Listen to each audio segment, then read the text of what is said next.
Hello ladies and gentlemen and movie lovers of all kind, and welcome back to the channel. As always, I am your host, Brett Murphy, and for today's video, it is going to be another new movie review. And I am going to be reviewing Ambulance. So Ambulance is the latest Michael Bay directed action extravaganza. This time around, we follow a group of bank robbers, and when their heist goes wrong, they're sent on the run in, you guessed it, an ambulance. Simple, yet elegant. Well, not really. I don't think Michael Bay is capable of being elegant. I've seen most people describe this movie as a 5-star GTA chase, Grand Theft Auto the video game series, and that is pretty much what it is. So after numerous Transformers movies, does Michael Bay find a way to return to his glory days? Or is this just another Michael Bay movie from Michael Bay? Well, we're about to find out. As always with my new movie reviews, this will be 110% spoiler-free, so you can proceed with confidence. Before I hop into the actual review itself, I just wanted to let you all know that I have an entire playlist dedicated to all of my new movie reviews, so be sure to check that out, and I guarantee you'll find something you like.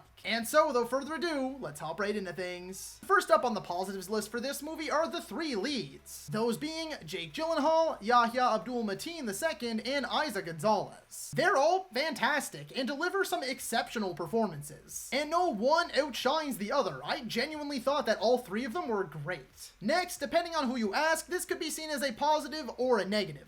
Myself, admittedly, I'm a big Michael Bay fan, so for me, this is a positive. And that is that this movie has plenty of the typical Michael Bay action. Most of it is practical, it looks great, sounds great, it's just some big dumb explosive fun. The next positive I wanted to address is that this movie was surprisingly emotional at points. Not like cry my eyes out or anything like that, but I really did buy into the brotherly love between Gyllenhaal and Yahya. As well as Yahya's backstory felt so real to me. I believe many of us know, and it's pretty widely well known overall, how some military veterans are treated upon their retirement and return home. I bought into the panic and the stress. I bought into Eiza Gonzalez's story as well as the path through her career and the way that she feels about her job. Just in general, there were some moments that really tugged on the heartstrings, and I did not expect that heading into this movie. I am also very pleased to say that this movie manages to stay interesting despite its relatively lengthy runtime. Heading into this movie, given what I knew about it from the trailers, 2 hours and 16 minutes seemed a bit egregious to say the least. But in my opinion, they managed to keep this movie fresh and exciting the whole way through. There were also some genuinely intense scenes that had me squirming in my seat and gripping the armrests. No joke, I was like wincing and like biting my lip. There were some scenes in here that were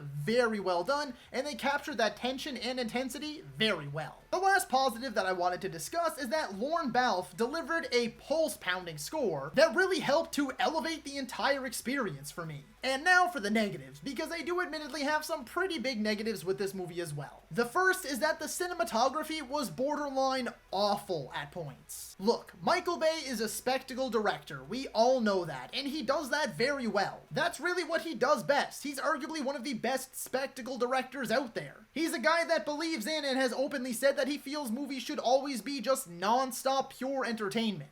And with that, most of his movies are super stylized. But I don't think that there is a single moment in this entire movie where the camera isn't moving. It's always panning, twisting, turning, quick cutting, shaking, flipping. Even in normal conversations, it is constantly doing shit like that. It's just always moving all over the place all the time. And for me, it was kind of jarring and got annoying. As someone who suffers from motion sickness, I found it hard to focus at points, and that kind of did take me out of the movie because I had to like look away and readjust my eyes. There were just times that it was way too chaotic and over the top. The plan for this whole bank robbery heist thing was clearly not very well thought through. For professional bank robbers, these guys kind of suck at their job. There was a slight inconvenience and it set off all of these events. Like they had no contingency plan, no backup plan, nothing to fix if anything went wrong. I feel there were a few things on that side that could have been tidied up a bit more story-wise. There's some things there that I feel like they could have been easily fixed, and then I'd be like, okay, cool, yeah, like things went wrong. What can you do, right? But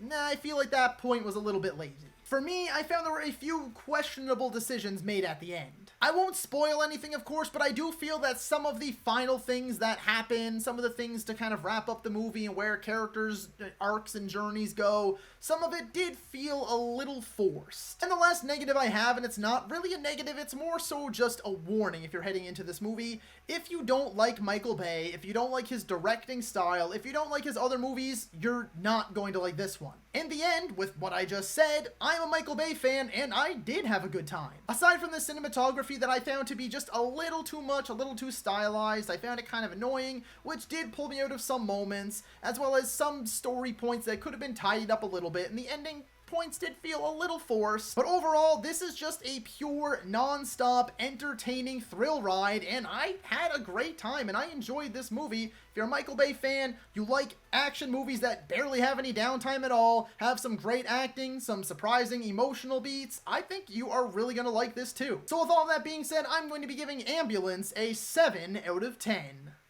So that is all for today's video, folks. Be sure to let me know down in the comments if you agree or disagree with my review. While you're at it, feel free to let me know what you would have scored Ambulance out of 10. If you enjoyed that video, be sure to hit that thumbs up button. And if you'd like to see more content, consider subscribing to my channel and ringing that little bell icon. That way you can be notified about all of my latest uploads. And as always, stay safe, thank you so much for watching, and that's a wrap. Hey you, yeah you, if you made it this far, just know I appreciate you, and while you're here, consider hitting that subscribe button.